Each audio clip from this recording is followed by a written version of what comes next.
চাইনি, আমি তোমাকে দুঃখ দিতে চাইনি, বিশ্বাস করো।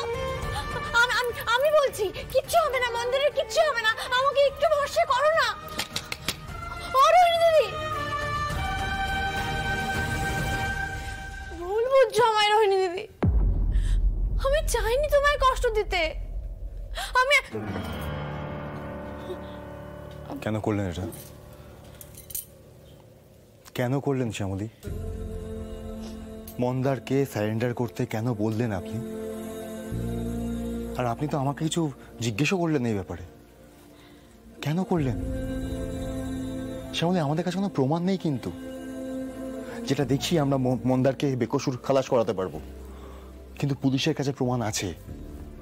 পুলিশ যখন মন্দারকে কোর্টে পেশ করবে, কোর্ট মন্দারকে কত ভয়ানক শাস্তি দিতে পারে আপনার কোনো আইডিয়া আছে? না, পারবে না, পারবে না, কিছুতেই পারবে না। তার আগেই মন্দারকে আমি বাড়িতে নিয়ে চলে আসবো। কিচ্ছু করতে পারবে না কোর্ট, কিচ্ছু করতে পারবে না। আপনি কোন ভরসায় এই কথাগুলো বলছেন?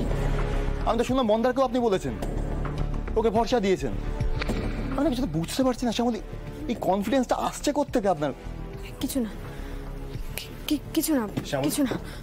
আপনি কি লুকাচ্ছেন শ্যামলী?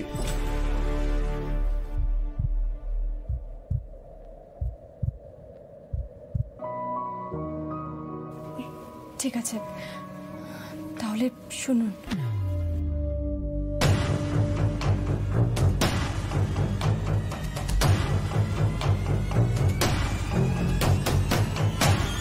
কি?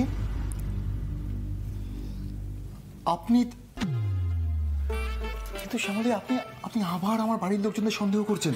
আস্তে আস্তে চুপ। এই জন্য না আপনাদের কিছু বলতে চাই না আমি।